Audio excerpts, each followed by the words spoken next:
সুপ্রিয় দর্শক শ্রোতা, অভিনন্দন ও সুস্বাগতম কৃষক কৃষানি ইউটিউব চ্যানেলে। মাছ চাষ অধিক লাভজনক, কিন্তু মাছ চাষে 60% খরচ হয় খাদ্যের জন্য। যদি মাছ চাষিরা নিজেরাই সম্পূরক খাদ্য তৈরি করতে পারেন, তাহলে এই 60% খরচ অনেকটাই কমিয়ে আনা সম্ভব। মূলত মাছের উৎপাদন বৃদ্ধির জন্য পুকুরে প্রাকৃতিক খাদ্য যোগানোর পাশাপাশি বাইরে থেকেও মাছকে কিছু খাদ্য প্রদান করতে হয়, আর বাইরে থেকে দেওয়া এসব খাদ্যকেই সম্পূরক খাদ্য বলা হয়। মাছকে নিয়ম মেনে নিয়মিত সম্পূরক খাদ্য প্রদান করলে মাছের দ্রুত দৈহিক বৃদ্ধি ঘটে, মাছ পুষ্টির অভাবজনিত রোগ থেকে মুক্ত থাকে, মাছের রোগ প্রতিরোধ ক্ষমতা বৃদ্ধি পায়, মাছের পোনার মৃত্যুহার কমে যায়, স্বল্প সময়ে বড় আকারের সুস্থ সবল পোনা উৎপাদন করা যায়। বাজারে বিক্রিত ফিডের পেছনে অর্থ ব্যয় না করে সম্পূরক খাদ্য নিজে তৈরি করে অধিক মুনাফা পাওয়া যায়।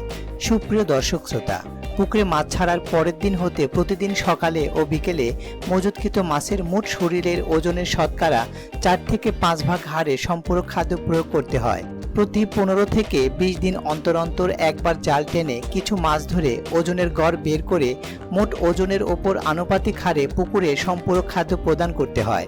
তাই আর কথা না বাড়িয়ে চলুন জেনে নেওয়া যাক মাছ ও পোনার জন্য সম্পূরক খাদ্য তালিকা এবং এর প্রস্তুত প্রণালী সম্পর্কে।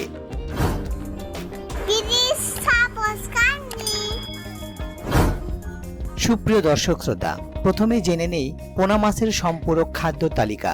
ফিশ মিল 21%, চালের কুড়া 28%, সরিষার খৈল 45%, ভিটামিন ও খনিজ মিশ্রণ 1% এবং চিটাগুড় 5%, এই মোট 100%। এবার জেনে নেই মাছের সম্পূরক খাদ্য তালিকা।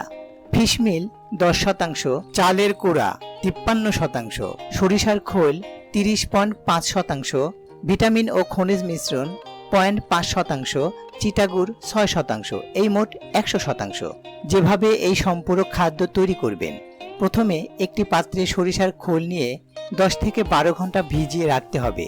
এরপর ভিজা খৈলের সাথে প্রয়োজনীয় সকল উপকরণ ভালোভাবে মিশিয়ে নিতে হবে।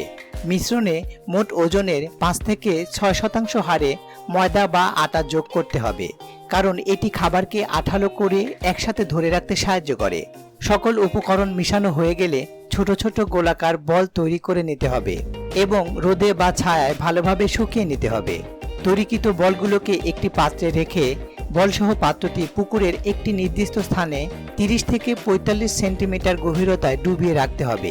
মাছের খাদ্য গ্রহণের নির্দিষ্ট কোনো সময় নেই, তথাপি সকালে এবং বিকেলে মাছের খাদ্য সরবরাহ করা উত্তম, কারণ এই সময়টাতে মাছ বেশিরভাগ খাদ্য গ্রহণ করে থাকে। মজুতকৃত মাছের মোট ওজনের 3 থেকে 5 ভাগ হারে প্রতিদিন 2 বার করে সকালে ও বিকেলে সম্পূরক খাদ্য প্রয়োগ করতে হবে। বাজার হতে কেনা খাবার হতে এই খাবারে 30 থেকে 40% খরচ কমানো সম্ভব।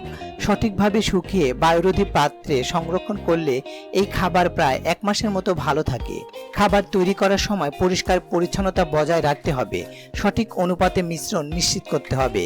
সঠিক অনুপাতে উপকরণ ব্যবহার করলে ঘরে তৈরি খাবার বাজারের খাবারের মতোই বা কখনো কখনো আরও বেশি পুষ্টিকর হতে পারে। ভাসানো খাবার হিসেবে গমের ভুসি বা চালের কুড়া পানির উপর শুকনো অবস্থায় সপ্তাহে 2-3 দিন সরবরাহ করতে পারেন।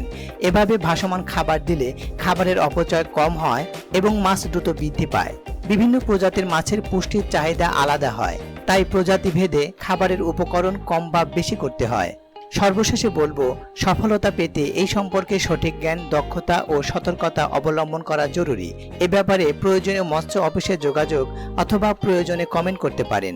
পাশাপাশি চ্যানেলটি সাবস্ক্রাইব করে পাশে থাকা বেল বাটনটি অল করে দেবেন পরবর্তী কৃষি সম্পর্কিত আরও মূল্যবান ভিডিওর আপডেট পেতে। ধন্যবাদ।